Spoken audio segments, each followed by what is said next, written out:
Chapter 4. A sense of boldness crept over her because of her new freedom, and the validation that a handsome, exciting man thought she piqued his interest enough to ask her to dinner. She was in heaven, in nothing, and no one would bring her down to earth. She wanted to stay there because there all things were possible. She dressed and packed a few bags and walked into the living room. "I'm going to spend the night with Gabriella. I'll be back after school to retrieve my things." Her father looked up at her from reading and watching CNN. "You need to be careful. Who's picking you up?" Her mother stood at the entrance to the kitchen, listening. She knew Hannah would find her voice and become a woman. Just like she had at Hannah's age. Hannah no longer wanted a father. She wanted a man to protect her and love her in a way no father could. "Gabriella's mom's driver will pick me up. I'll be okay." She bent to kiss him on the cheek. "They say that crime is down, but lately every night there's one missing woman after the next, and they never seem to find them. If they do, they can't identify them because the body is too decomposed." "Don't scare her to death, Brian. She needs to find out about life. She can't in here with us," her mother said, leaning against the entry wall to the kitchen. "She's not old enough, Lily, to go off on her own. And that rich friend of hers is a bad influence, the way she manipulates her parents to get what she wants. It's not good for a child to have everything and doesn't have to work for it." Hannah's father crosses his arms and looks over his glasses at Hannah. "You need a job, young lady." "I'll get one. Gabriella will pick up the expenses for the apartment until I get one. She needs a roommate and I need a place of my own." Her father peers at her. "You have a room upstairs," he said, looking bewildered at her. "But it's not mine. I need something of my own where I can feel free." "We give you all the freedom you need." Hannah cuts her eyes over to her mother. She's asking for help from her protective father. "She made up her mind, Brian. She's like you. She won't change. Leave her alone to live her life. She's moving in with Gabriella. She's a good person and a good influence. She can introduce her to a different class of people." How could she be a good influence on Hannah? Hannah's never had a boyfriend. And what's wrong with our middle-class lifestyle and upbringing? We sent her to good schools and college. "Dad, don't start that now.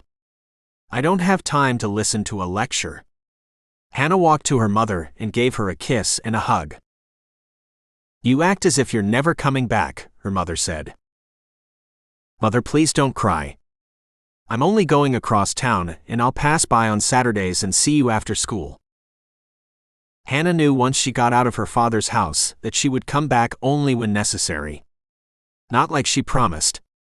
She didn't know if her sudden inclination to lie to her parents had to do with her independence, growing up, or falling in love with Jovani.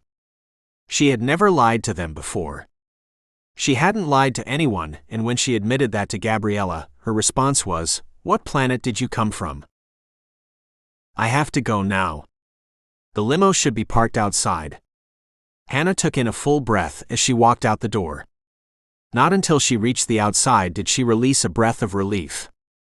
She stood at the top of the cement stairs in front of the brownstone and looked up the street. She didn't see any signs of the SUV with the dark windows. And on a Sunday night, there was little traffic on this tree-lined street. Only parked cars littering both sides like fallen leaves in winter. When she turned to look the other way, she saw a figure of a man standing, and when he saw her, he walked hurriedly in her direction. Clutching her bag in her hand and purse strapped across her body, she moved back to the door. With her hand on the doorknob, she was ready to rush back into the house. She wasn't going to be a victim the way she had been in that alley near the bar. "Hannah. Hannah." She turned to the call of her name, and as he entered the dim light, she saw the figure. It was Justin. "What's up, Justin? Why are you standing near my home?" "I need to protect you," he said. Justin's eyes moving, looking around as if he's watching a tennis match. Taking in everything that moves. "From what?" You look more like you're stalking me. I'm not a stalker. I'm here to protect you. You need my protection. From whom? Her voice impatient. She didn't want him to ruin her date with Jovani. From that vampire. Hannah laughed. A hearty, enjoyable laugh. It was the second time since Justin had known her and fell in love with Hannah that he heard and enjoyed her laugh. This laugh was different. It was a joyous, free laugh. But it wasn't what he expected, nor what he wanted, because of the seriousness of the situation she would find herself in. He touched her hand. She pulled it back. Hannah, please listen. I love you. I want to marry you. When he spotted her talking to her friends in front of the school, he knew she was the one. His mate for life.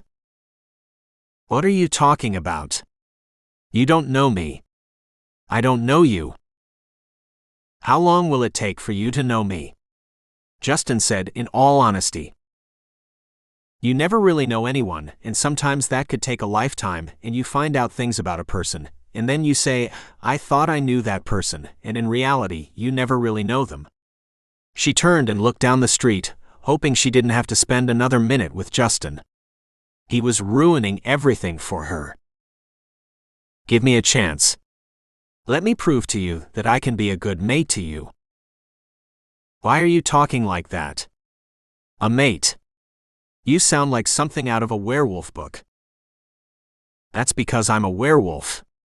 This appeared to be the right time to reveal such things.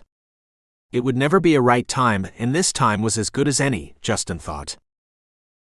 Now I know there's something weird about you. Out of all the people I knew, I thought you were the most level-headed one.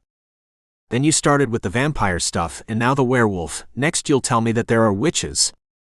She put her satchel down, looking to her right. That and much more scary stuff you don't want to know about.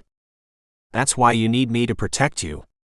You are an innocent woman who doesn't know how cruel and unjust this world is. Hannah picked up her satchel and flung it over her shoulder. I live in New York, remember? I'm not that innocent. And she stepped down the 6 stairs to the sidewalk. Hannah glanced around Justin, and she saw the black limo SUV cruising up the street. My ride is here. Where are you going? He glanced at the large leather purse in her hand.